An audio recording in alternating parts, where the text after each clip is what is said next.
Well, hi, gang. Dr. J, Steve Jensen from the National Sales Academy and Impact Training. And the Sackers, you've got a big surprise for you today. Around about 3 or 4 weeks ago, I was at an event with a great mate, and as you all guys know, Paul Wright. And he invited one of his colleagues along. The name is Jackson Millan. This guy goes around the world in Australia and actually helps people maximize their income. And he's called a wealth coach. He's a wealth mentor.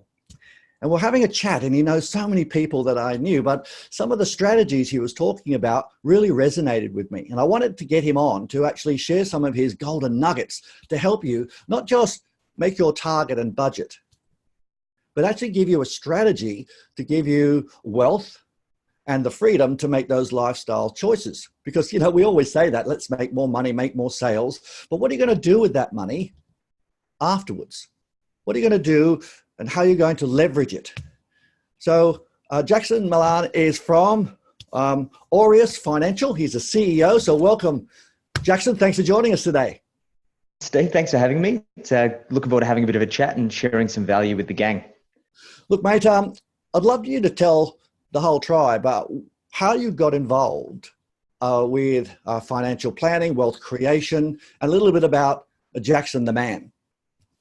Fantastic, mate. So my journey started when I was probably about 3 years old. I was probably about 3.5. I was in a friend's backyard with a couple of their kids, and I had my first entrepreneurial idea.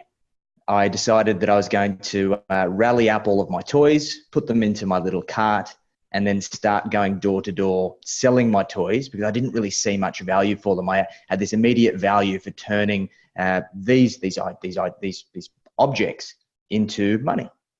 And I'd spent a couple of hours in the afternoon going door to door. It was quite successful. I can't remember how much money that I managed raising, but what I can remember is a police vehicle pulling up behind me as I just finished closing a sale, and my distraught mother jumping out of the back of this police car, screaming and carrying on because she thought I'd been abducted or something had happened to me. And I didn't really pay much more attention. There was always these kind of stories and instances of having this obsession with money, of money mastery, and money was always involved in all of my upbringing, a lot of my significant memories. However, my first career objective was actually to become a vet. However, I didn't get the right advice. I got through to year 11, heading into year 12, preparing for my HSC, and I realized that I was on the complete wrong study path. I hadn't been set up with the foundation that I needed to realize my dream of helping animals. And in hindsight, it was probably the best thing that ever happened to me. I came from pretty humble beginnings. Both of my parents were blue-collar tradespeople. My mum was a hairdresser, and my dad was a rigger in the oil and gas industry. They never had much success with money. And I asked my dad for some advice. I said, Dad, I'm not going to be able to become a vet. I'm not going to get the marks. What should I do? Well, Jackson, I think that if you want to make money, and you've got to be around money. So try and find a path that's going to allow you to do that. So I thought about it, and I found myself really just falling on my feet into a trainee financial advisor position upon leaving school at the ripe old age of 19. Baby-faced, no beard at that point in time, Steve. And I was giving people life-changing advice where I hadn't even got my shit together myself. Pretty scary stuff. Now, my first job was in a place called the Financial Advice Center. It was very Wolf of Wall Street-esque. People were selling, and I use the word selling, financial advice over the phone to Big Four bank customers. And every time they made a sale, they would ring bells and Yahoo and carry on. And it really opened my eyes to the predatory nature that is the financial services industry. And from that point, I made a commitment to myself that I was going to create a model, create a framework that was primarily designed with my parents in mind. My parents were not financially savvy. They struggled through life. They made pretty poor financial decisions, not purposely. I don't think anybody makes bad decisions purposely. I think people make the best decisions based on what's on life's menu at the time. However, it led them to having a lot of difficulty financially. And I realized that the way that the financial services industry was structured wasn't conducive to helping people work towards financial freedom. Because at the end of the day, that's why most of us are in business. We have this entrepreneurial spirit where we're trying to drive sales and drive our business forwards is to achieve financial freedom, right? Absolutely. And that's led me... That's the big driver, isn't it? Everyone say, well, let's make more sales, let's get more leads and all this sort of stuff. And it's quite peripheral, because what you're saying is, I agree with you. We ring bells and so forth, but financial freedom is what we really want. It's freedom to make choices, isn't it? Exactly right. So that led me on a path to create my personal brand, The Wealth Mentor. I've gone on to publish an international best-selling book called Enjoy the Journey.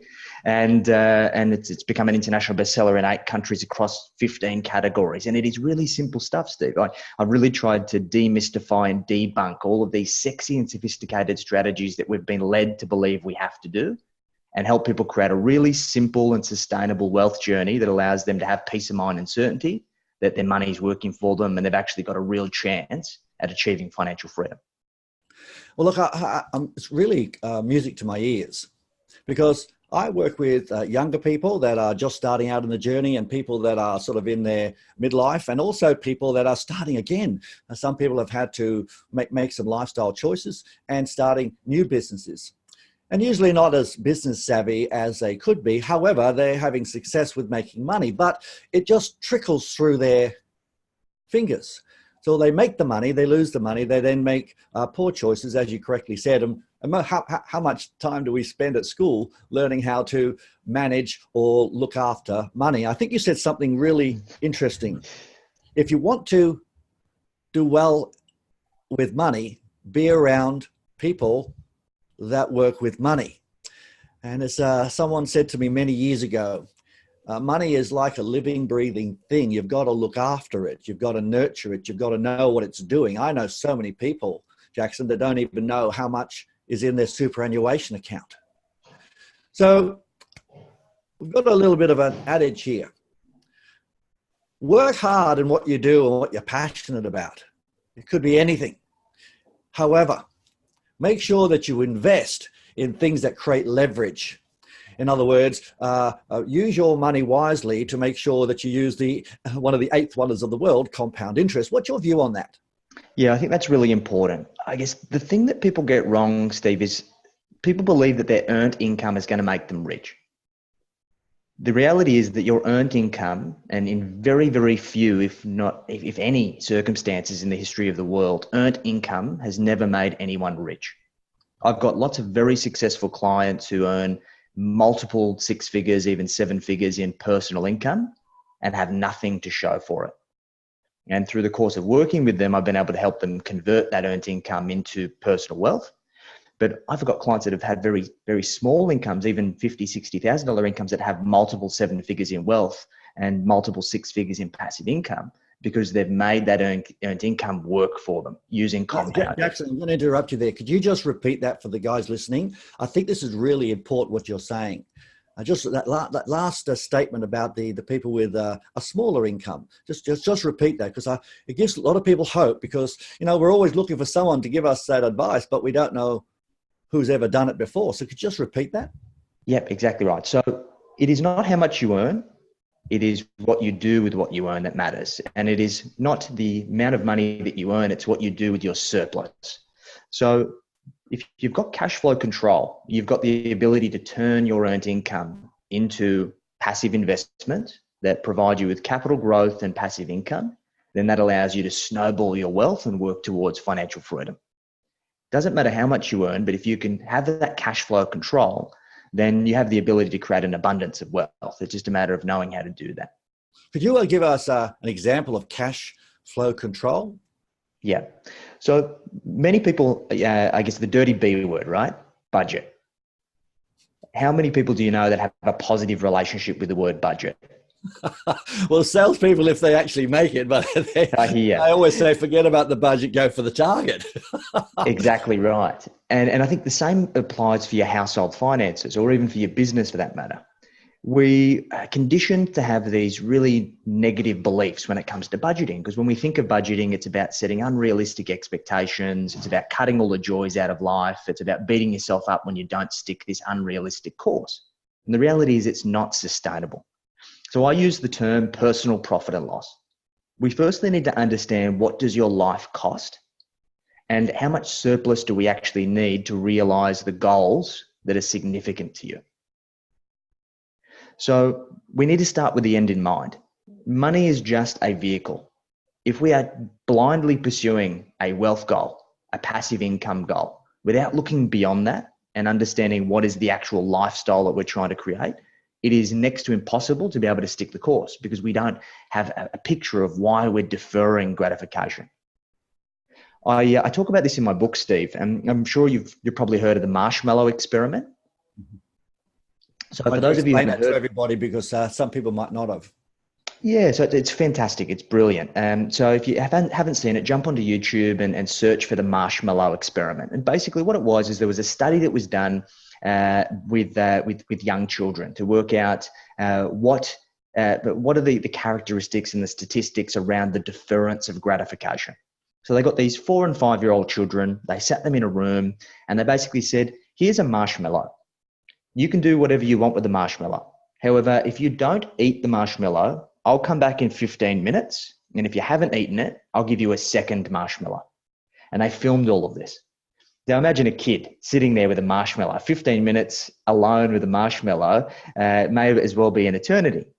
And it was proven through multiple studies that 2/3 of those children ate the marshmallow. Some at 50 seconds, some at 5 minutes, some at 14 minutes and 30 seconds. However, 2/3 of them always ate the marshmallow, and only 1/3 of them were willing and able to picture the idea of getting the second marshmallow, of doubling their position and waiting that full 15 minutes. Now, this applies to our finances too. We are terrible at deferring gratification, particularly with all of these things like Afterpay and Tap and Go and all of these mechanisms that we have. Gratification is almost immediate in all instances. So it's even more and more difficult from a behavioral standpoint to have that cash flow control and actually make money work for us. So it's about, how do we create these frameworks that are conducive to stop being our own worst enemies and making sure that we're living for today, but planning for tomorrow, which is my personal motto. Perfect. Well, I guess a segue perfectly into what I want to ask you now is, I would like to get an idea of 2 ways people can become wealthy. It's an example of using that cash flow and using the leverage through investments and getting advice. What's 2 ways that people can do that? Yeah. So in this world, Steve, wealth is pretty simple. Wealth is very, very simple. There are 3 ways to make money in this world. There is business, so owning your own business, investing in shares, and investing in property. Ideally, you want to invest in all 3. Now, one of the things that we find, particularly for our business clients, because we specialize in working with service-based businesses, is that where most businesses get this wrong is that they don't convert their business profits into personal wealth. They've been told by their accountants to draw minimal incomes. They've been told to minimize tax and essentially to try and live on a shoestring budget, reinvesting everything back into the business with the view of trying to create this massive enterprise that's going to be sold for multiple 7 figures at some point in the future. The reality is that most people overcapitalize in their business. Let's say, for example, you've got a home that's worth $1 million. If you go and do $1 million renovation, you're probably going to overcapitalize, right? It's probably not going to be worth as much as you put into it. Same thing with your business. Now, once we work out our ability to start taking that profit, the business profits, and start turning that into personal wealth, we need to build a portfolio of as many good quality properties and as many blue chip shares as we possibly can. Now, this is about making sure that we've got an active strategy in the business, because that's typically where we have our expertise. We can play an active role in pushing that business forward. But when it comes to our personal wealth, we should keep it really, really simple. Don't do anything sexy or sophisticated. For our clients, we look to accumulate as many good quality blue chip properties in great areas. No speculation. We don't want to go and buy properties in Kickatinalong or some area that we think we've got a hot tip on us at the Sunday barbecue from Uncle Greg, that this area is going to kick off. No. Good quality blue chip property that's in affluent areas that people are always going to want to live. Is it a good idea to find a buyer's agent that can help you do that? Because 100%. at the end of the day, you can go on to all sorts of property, let's say a real estate market, and say, gee, that looks good. Exactly. But usually a buyer's agent has done the groundwork to make sure that it's either equity growth or rental return. And also they have them at a rate which you can afford. A buyer's agent, I find, is from a personal point of view, have been very, very good.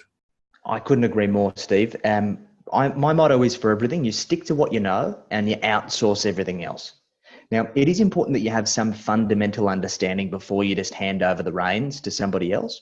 But working with a good quality buyer's agent who might charge you, let's call it about 2% of the purchase price, more often than not, they're going to be able to negotiate that off the price and make sure that you've got a good quality investment that even in a matter of months, it can make back the fee that they've charged you plus some. And we've seen that in many, many situations. Great. Well, for those of you that don't know what a buyer's agent is, a buyer's agent is a person that sources great property and then looks at the equity and the rentals and so forth and sources quality to give it to his or her clients. So at the end of the day, they will then, as Jackson just said, can maneuver the price to absorb his fee or her fee, which means then you get an equity growth. Exactly right. So let's just repeat that. That's going to be making sure that we look at blue chip shares, look at a property, and the business. They're the three. What are your thoughts on superannuation, especially for the young people out there, to use superannuation to add to superannuation to be able to then borrow from the superannuation to buy the property, so to speak? Yeah. So the way we're going to look at it is we've got three buckets when it comes to our personal wealth. We've got a short-term bucket, we've got a medium-term bucket, and we've got a long-term bucket. Now, our short-term bucket is anything that lifestyle goals. And for that, we need to make sure that we've got enough money in that bucket in cash, because 12 months is a very short time period. We don't want to be investing with that money because it's too much risk. So typically we want to keep that in cash, or if you've got a home loan, put that into the offset. So at least you can access that money quickly if you need to. Our medium-term bucket is anything between 1 year and the age of 60. This is where we want to be accumulating that property and shares, typically in your own name or in a trust or some sort of tax structure that allows you to derive personal benefit from that portfolio between now and retirement. And I'm going to use retirement loosely, and I'll explain that in a moment. So just repeat those ages again, please, Jackson. So everyone just make sure you're writing this down. This is actually nuggets. So please write this down. Just give those two ages again. So short-term bucket is anything in 12 months. Medium-term bucket is 1 year till the age of 60. And our long-term bucket is 60 plus. Now, the significance of 60, Steve, is that is the earliest age in which if we choose to retire, we can access our superannuation tax-free.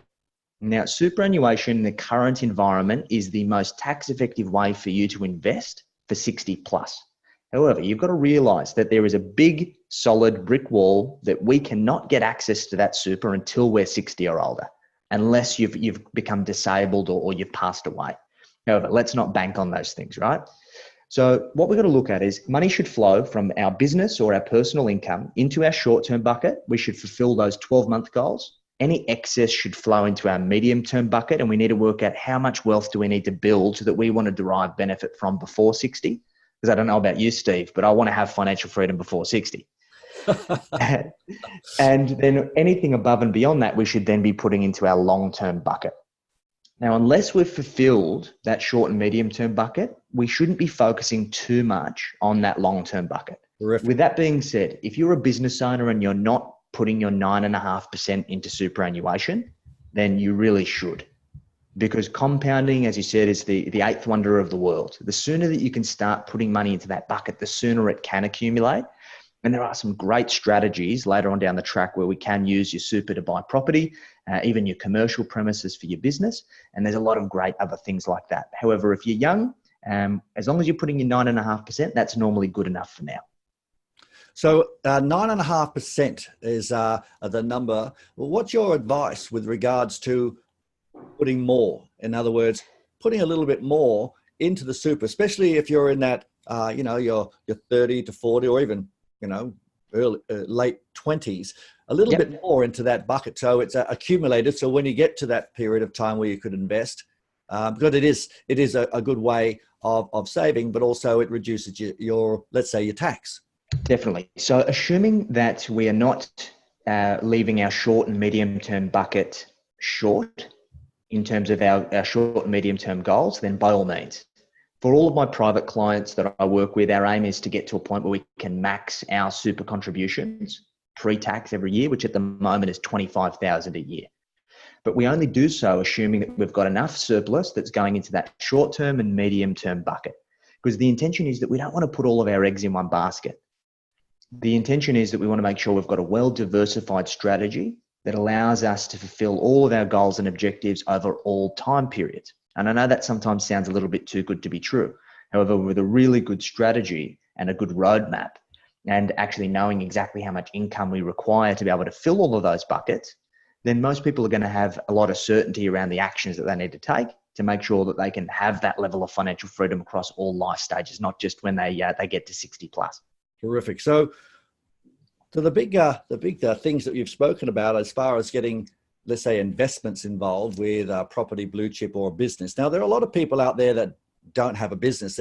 They work for a business. So would you say just those two would be shares and property, and maybe start planning their, let's say, a little extra into super, using the richest man in Babylon process of, pay yourself first, a good 10% in a little account, and then compound it?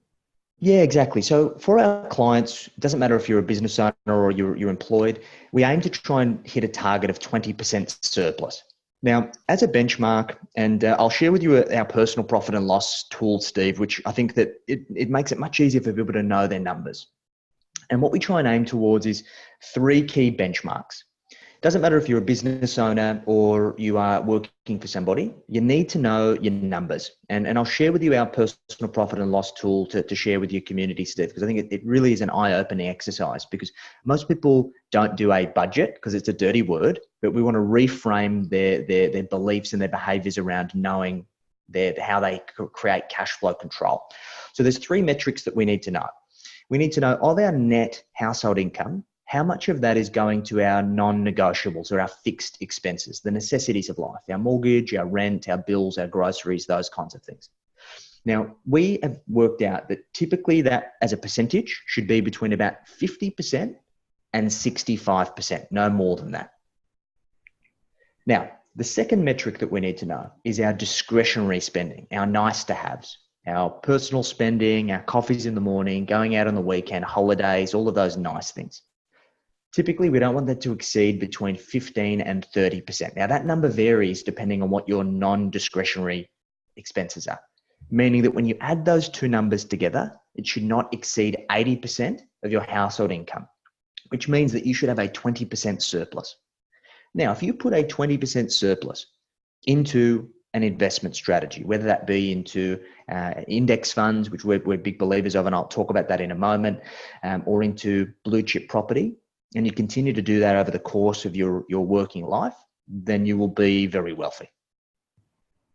That's great. I mean, so if you have a plan that's structured as far as, and this is sort of having a personal budget, not just let's say a business budget, and very few people that I know have actually gone through that exercise. And I would suggest it would be, let's say, a little bit confronting, but it actually gives them a roadmap on, let's say, a blueprint. If you do A, B, and C, the probability of having a wealth strategy that's successful will work. Yeah? Exactly right, mate. One of the questions I have also is, what are some of the mistakes? So I'm going to presume here that one of the big mistakes is not having that personal, let's say, roadmap or blueprint that allows you to have the surplus to start that investment. Would I be right there? Exactly right, mate. I think probably the biggest mistakes people feel is that they don't have enough surplus to be able to start investing. So I guess my question to you, Steve, was do you think that most people that you speak to, whether they be a business owner or an employee, could find $500 a month to invest? Look, I would say at least 50% of them would find that quite easily. Others would make it a bit of a stretch because some of the people we work with are, they could be brand new salespeople just starting in a position. They're on a medium average wage, but if they started to budget, they could probably put aside anywhere between maybe a couple of hundred and then puts it up to 300. They're the youngest, but I would say the majority of half of them could do 500, no problem. Beautiful. Awesome. So let's do a little bit of a scenario here. So let's assume that we started with $500 a month. We're able to put it into a basic index investment, and I'll talk about that in a moment as well, that made us, let's say, about 8% per annum. If we did that over 20 years, that $500 a month would turn into almost 300,000. Now, I'd expect for those younger people that they're probably going to have more than 20 years in their working life, right? So let's say it's 30 years. That's now turning into nearly 750,000 in additional wealth. Now, let's say for argument's sake, they increase that to 1,000. Let's say they continue to hit their sales targets and they're able to increase their surplus over the course of their career. That $1,000 a month now turns into $1.5 million in wealth. Now, if you decided to retire, that means that you could probably draw in the vicinity of about $100,000 a year, about $2,000 per week, passive income for the rest of your life. So that's interesting you brought that up, Jackson. It's something that I was advised around. Interestingly enough, I was talking to a friend of mine who's a retired financial planner, who good old Mr. Boggs. And one of the things he said to me, which resonated a lot with me, I'd love to get your feedback for our listeners, is he said, look, people actually do, let's say, liabilities and assets. He said, oh, you think you've got your computer, you've got your car, you've got all of these things you put down as your assets. And he said, Steve, at the end of the day, they're not assets. He said, the only thing that's an asset is something that's, if you stop working, is going to make you money. Correct. He said, so write down the things that you have in your life that if you stop working today, you'll actually make money. I said, gee whiz, that's an interesting dialogue. He said, so, all the great people of wealth always say have multiple streams of income. And at the end of the day, most people don't. And the other thing he suggested to me, and again, I'd just like to get your feedback on this for our listeners, was to say, just pretend you're retiring. I want you to tell me what your lifestyle is like and how much you would need to spend when you've retired. He said, look, if you're 20 years old, it's not even in your ethos, but people should start thinking about it now. He said, if you need $150,000 a year to live comfortably in a great lifestyle, you need to have X amount invested that is giving you let's say an asset that's giving you that return. What's your thoughts about those two scenarios? I think that's great, mate. And I think we can put some real numbers around that. So let's look at it this way. So in that personal profit and loss tool that I'm going to share with you, we always do two versions with our clients. We do a current state of where you are right now, and then we do a desired state. Now, I find that many people fall into the trap of just pulling their financial freedom number out of thin air. They just don't give it a whole lot of thought. But because we've got all of these current state figures now in a spreadsheet, let's save a second version and call it the desired state. Remove all of the stuff that's not going to be there when you want to achieve financial freedom. So let's assume the kids have flown the coop, your mortgage is paid off, and of course you've got all of this extra free time. So you're going to have more personal spending and more holidays. Now this will actually give you your real financial freedom number. Now simple maths, let's say that number is 150,000.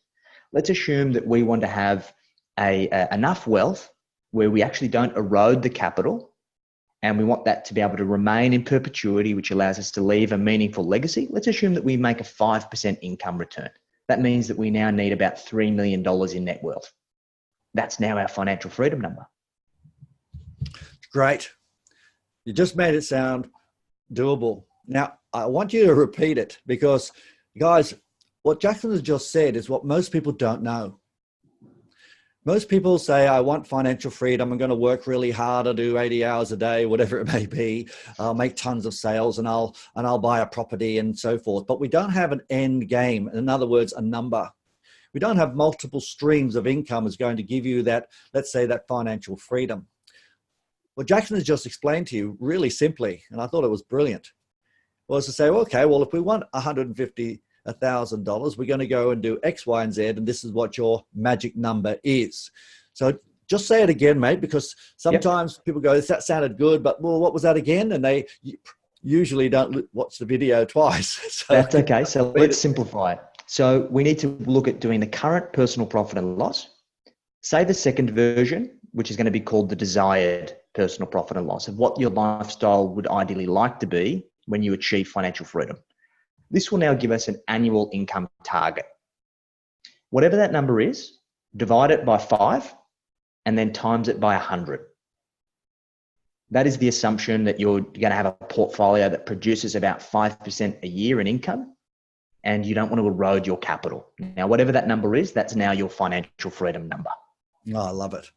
So, guys, do those numbers and have a bit of a think about it, because at the end of the day, is if you've got a plan, plans can always change, but if you know where you're aiming for, you can actually achieve it, just like targets and budgets for sales. If you don't have a plan, you're never going to get there.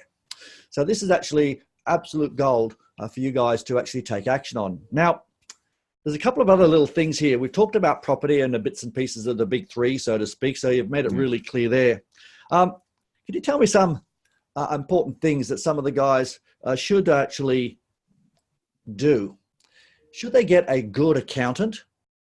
And is accountant important in this wealth creation strategy? And I've been told in the past that accountant is not a financial advisor because they're very, let's say, conservative, that you need to have advice from someone about wealth.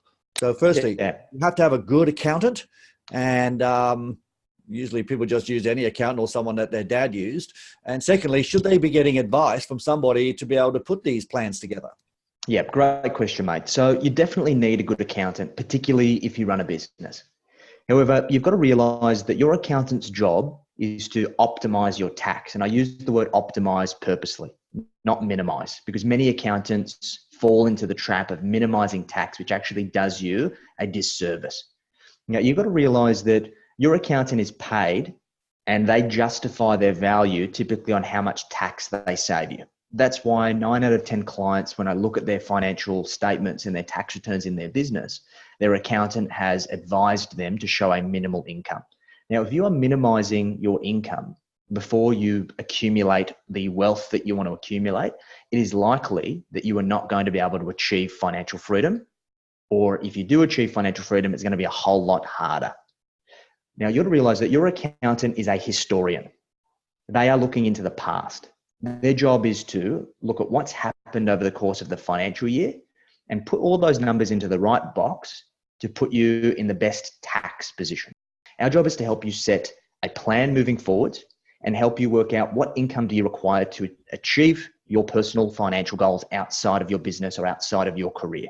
Coming back to the point that your earned income is not going to make you wealthy or rich. Now, what we do is we help you work out if you need to accumulate wealth through property, which is one of the main asset classes that we use, and we need to borrow to do so. We need to be able to work out how much income are you required to show to allow you to go and get the money from the bank. We then work with your accountant to make sure that we optimize your tax so you don't pay any more tax than you need to. Because I don't know about you, but the government doesn't deserve any bonuses. They're not doing a good enough job. But we show enough income that allows you to achieve the outcome. Now, here's the catch. Once we've built the wealth, we've created the portfolio, that's when we optimize tax. This is where you hear all of these really wealthy people paying next to no tax because they've set themselves up appropriately. So that's really great advice. So in a layman's language, if you're working for somebody or you've got a business, what you need to do is to make sure that you're earning enough money to go to the bank to actually borrow the money to create the leverage that's important. As you correctly said, a lot of people try to say, I'm earning almost nothing. And guess what? I go to the bank to try to get my leveraging opportunity and they say, sorry, you don't have enough money. But I think the last part you just said was quite intriguing. Once you've actually started to accumulate your wealth, that's when you want to then try to optimize your taxation to make sure that you're paying what you're supposed to, but you're not overpaying. Is that right? Exactly right. Because if you're minimizing your tax, you're typically doing one of two things. You're either doing something illegal or you're not making any money. And we don't Okay. want either of those two things. So that doesn't work. At the end of the day, that's definitely a no-no. So what's two big mistakes people make, Jackson? So the big thing that people make is speculation. Don't invest in anything that you don't understand. But this is where I see people go wrong, particularly when it comes to the share market. Now, I touched on this before in regards to index investing, but myself personally, I'm not a stock picker. I don't go buy direct equities. I don't go buy the big banks directly, BHP, Telstra. I don't buy any direct shares. And the reason for it is that I don't have the time, nor do I have the passion or the expertise to know which company is going to outperform another. It is a really, really complex landscape out there. And unless you have the skills, the expertise, and you're willing to invest at least a decade in financial mastery, then you should not be a stock picker. So what's the alternative? Well, there's typically two. There is what's called a mutual fund or a managed fund. And a managed fund is typically how your superannuation is invested. And it is essentially a bunch of typically professionals in suits that are investment experts that will charge a percentage of your money to be able to go and pick the stocks for you. And typically they're going to pick a portfolio of 30 or 40 different companies that they believe are going to do the best. And they're what's referred to as active managers. The second option is what's called an index fund. And an index fund is a passive investment. They show no bias. They accumulate all of the companies in the stock market. For example, if you go and buy an ASX 300 index fund, which is the top 300 companies in Australia, you would own all of those 300 companies proportionately to their size. So you'd have the most of the biggest company and a little smidge of the 300th company. And what that means is that you're going to get the average of how all of those 300 companies perform. Some are going to do really well, some are going to do average, some are going to do pretty crappy, but you're going to get the average. Now, it's been proven, Steve, that over the course of history, 80% of the time, index funds outperform active managers. Not only are they at the fifth of the price, but they outperform most of the time. And this is personally how I invest and how I educate my clients and advise them to invest.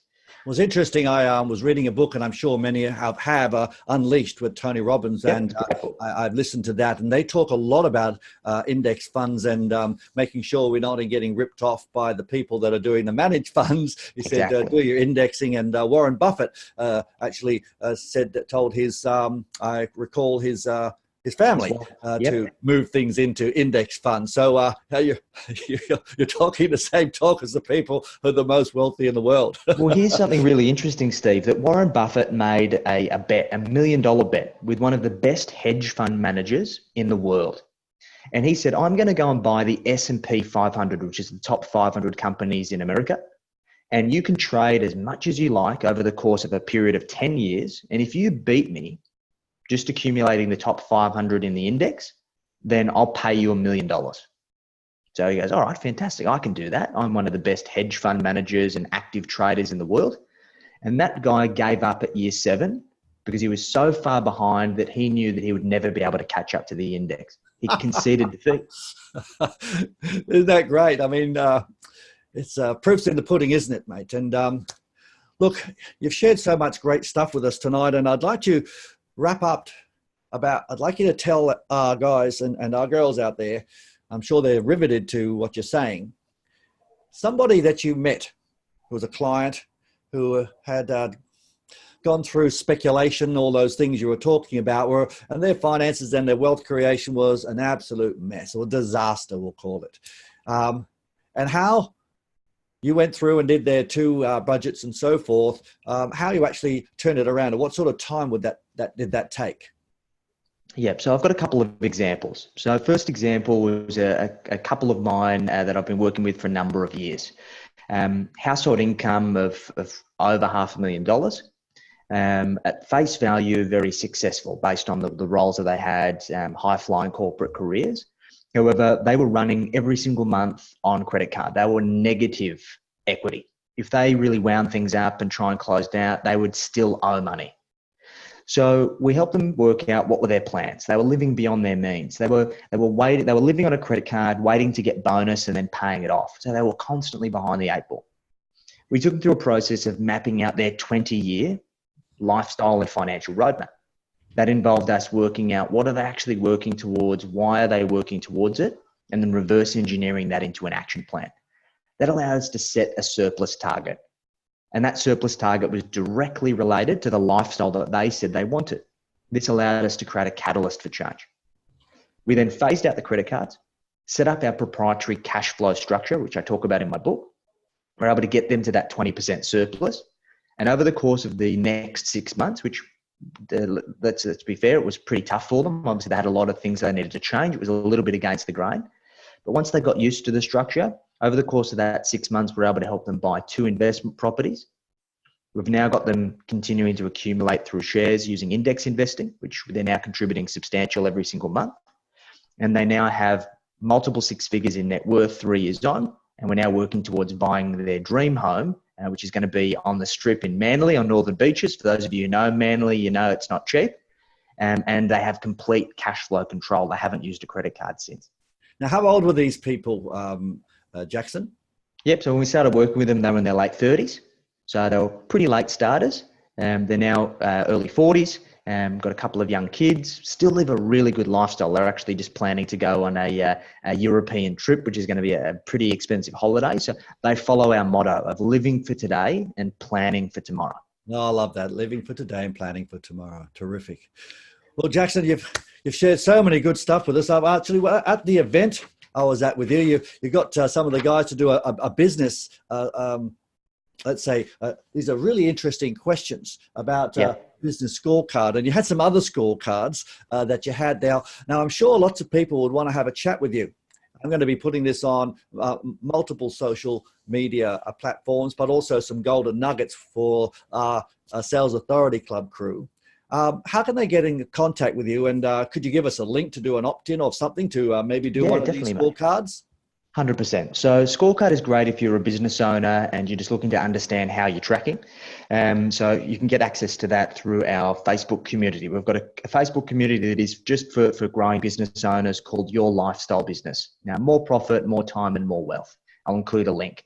You can grab a copy of my book. Doesn't matter if you're a business owner, you're an employee. If you want to better understand a really basic and simple financial framework that's going to support you to getting where you need to go, that is give an all-inclusive guide with all of the cheat sheets and worksheets that you need to help you navigate your situation and get on track. And of course, if you want to have a chat to myself or any of our wealth coaches, book in a breakthrough call, let's have a bit of a chat, help map out a little bit of a plan, brainstorm some ideas of how you can get financially fit in 2020 and beyond, and see how we can help you. Oh, terrific. Look, guys, I've actually got the book myself. I actually have been reading it. I'm a slow reader, as most of you know. I'm an audiobook guy, but I must say it's easy to read. I've marked it up, as you're not supposed to, but because I have to read things a number of times, I like to read through it. And this is very good. And you all work so incredibly hard. You know, you got your families to look after, but I want you guys to think a little bit outside the sales and marketing arena today. The reason I brought Jackson on is because I wanted you to hear from an expert. If you've got an expert helping you with your finances, you've got experts helping with your sales, your marketing, your computer. But when it comes down to wealth creation, it can be quite contentious. We all try to do our very best. I know I've made some huge mistakes. But when I then got great advice, I can assure you, it makes life a lot easier. We're not experts in everything. So think the bigger picture, guys. What's your wealth creation strategy? What's going to give you that financial freedom? What's the number? What have you got to do?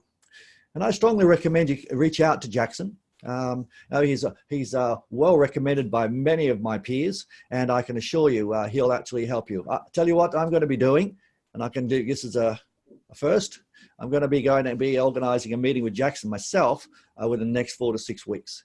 And I've actually got some planners and bits and pieces, but I'm so impressed with what he's talking about and making it sound simple for me. All done for you and a little bit of help. I'm going to be going down that track too. So thanks, Jackson, so much for your time today, mate. And absolutely made it sound a little bit easier than just having a wish. I really appreciate it. 100%. Happy to share value, mate. I guess finishing note is, as Confucius once said, best time to plant a tree was 10 years ago. Second best time is today. There's no better time to start. Now is the day. All right, gang, how good was that? Hope you wrote down lots of notes. Please reach out to Jackson, have a chat with him. I'm sure he'll be able to help you and make more sales, make your budget, and get that stuff in the bank or in your investments to make sure you have that wealth. All right, guys, I'll talk to you when you're a bit older. Bye for now.